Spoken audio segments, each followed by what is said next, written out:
Assalamualaikum to all my beautiful students. So welcome back to your own platform of Journey to MBBS. तो जैसे कि अपने previous lecture में हम digestive disorders को डिस्कस कर रहे थे, आज भी हम उसी को डिस्कस कर रहे हैं। 3 टॉपिक्स हैं आज हमारे पास, ठीक है। तो हमने अपने प्रीवियस लेक्चर में जॉन्डिस को डिस्कस किया, डायरिया को डिस्कस किया, कॉन्स्टिपेशन को और वॉमिटिंग को डिस्कस किया हमने, ठीक है। आज के टॉपिक में हम डिस्कस करेंगे ओबेसिटी को, ठीक। तो ओबेसिटी क्या होता है, इसको क्या कहते हैं और किस वजह से ये होती है। तो इसमें होता ये है कि फ़ैट की डेपोजिशन होना हो जाती है सबक्यूटेनियसली। कहाँ पे होना शुरू होना हो जाती है? आपके टिश्यूज़ और आपके ऑर्गन्स के अराउंड फ़ैट की डेपोजिशन होना हो जाती है। जब तक आपकी बॉडी में फ़ैट है ना, तब तक सब ठीक है, बिल्कुल खाएं पिएं मौज करें ऐश करें। जब आपके ऑर्गन्स के आसपास फ़ैट की लेयर बनना स्टार्ट हो जाए, जब आपके टिश्यूज़ के आसपास फ़ैट की लेयर बनना स्टार्ट हो जाए, फ़ैट की लेयर आपके ऑर्गन्स और टिश्यूज़ वगैरह के जब आसपास हो, बहुत ज़्यादा वहाँ पे डिपॉज़िट होना शुरू हो जाए, तब जाके खतरे की घंटी बजना शुरू हो जाती है, ठीक है। वो कंडीशन बिल्कुल भी ठीक नहीं होती। जब तक फ़ैट आपकी बॉडी में है, ठीक है, और होना ज़रूरी भी है, लेकिन जब वो ऑर्गन और टिश्यू के आसपास डिपॉज़िट होना शुरू हो जाए, अपनी लेयर बना ले, तब बिल्कुल ठीक नहीं है, ठीक है। और ये होता क्यों है कि टिश्यू के आसपास, ऑर्गन्स के आसपास फ़ैट अपनी लेयर बना लेती है? ये होता है ज़्यादातर डाइट के थ्रू, ठीक है। डाइट के थ्रू, ख़राब लाइफस्टाइल के थ्रू, ईटिंग बैड हैबिट्स के थ्रू, कुछ भी खा रहे हैं उठा के, कुछ भी उल्टा सीधा खा रहे हैं, जंक फूड और वही बाहर के बर्गर समोसा, ये सारी चीज़ें, हेल्दी फूड नहीं खा रहे अगर आप, तब जाके आपके साथ ये प्रॉब्लम हो सकती है ओबेसिटी की, ठीक है। और इसकी वजह से कौन कौन सी डिज़ीज़ है जो आपकी बॉडी में पैदा हो सकती हैं ओबेसिटी के बाद? कौन कौन सी ऐसी डिजीज़ हैं जो आपकी बॉडी में पैदा हो सकती हैं? सबसे पहला तो it's leads to high blood pressure. आपको पता है कि बहुत ज़्यादा वेट बढ़ने की वजह से हाई ब्लड प्रेशर का शिकार होते हैं वो जो बहुत ज़्यादा ओवर वेट होते हैं यूजुअली, ठीक है। तो सबसे पहला क्या है इसमें लॉस, आपका हाई ब्लड प्रेशर को फेस करना पड़ेगा आपको। और दूसरा क्या है, हार्ट डिसऑर्डर्स। आपने ये भी नोट किया होगा कि जो बहुत ज़्यादा ओवर वेट होते हैं उनको अक्सर हाई ब्लड प्रेशर और हार्ट डिसऑर्डर, उनको डायबिटीज़ मेलाइटिस वगैरह, ये सारी शिकायतें उनको होती है। तो ये 3 कंडीशंस है ओबेसिटी में जो होती हैं, बहुत ज़्यादा इसके चांसेस होते हैं। क्या है? हाई ब्लड प्रेशर है, हार्ट डिसऑर्डर्स है और डायबिटीज़ मेलाइटिस है, ठीक है। तो इसको आप किस तरह से कंट्रोल कर सकते हैं? आप इसको अपनी ईटिंग हैबिट्स के थ्रू कंट्रोल कर सकते हैं।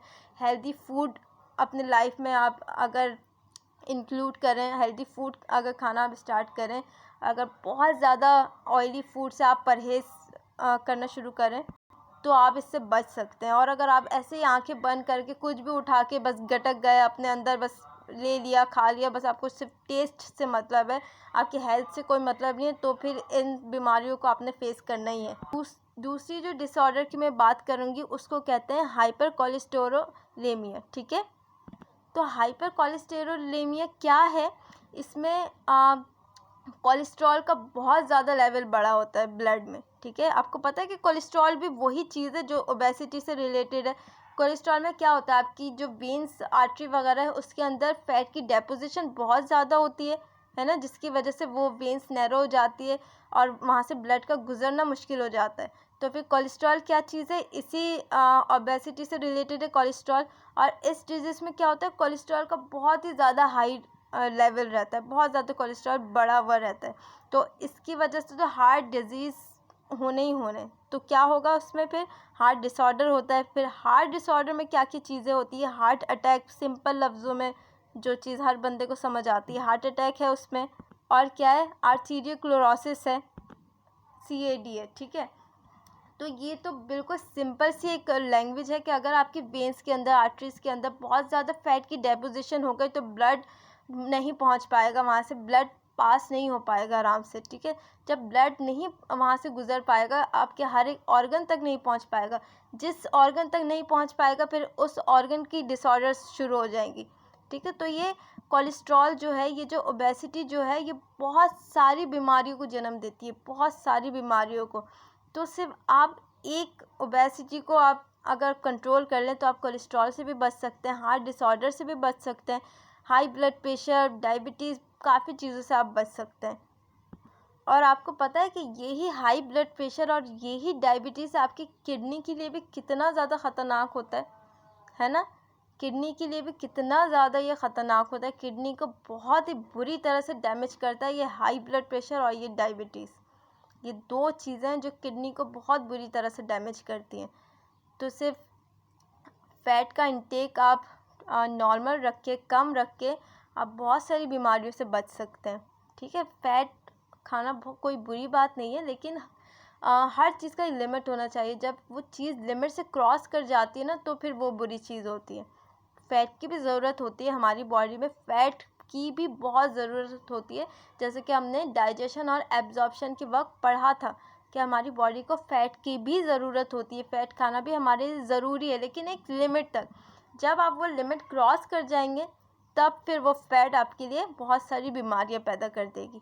ठीक है, तीसरी चीज़ को हम डिस्कस करते हैं, जिसको हम कहते हैं इंडाइजेशन। इसमें क्या होता है, ये एक डाइजेस्टिव डिसऑर्डर है।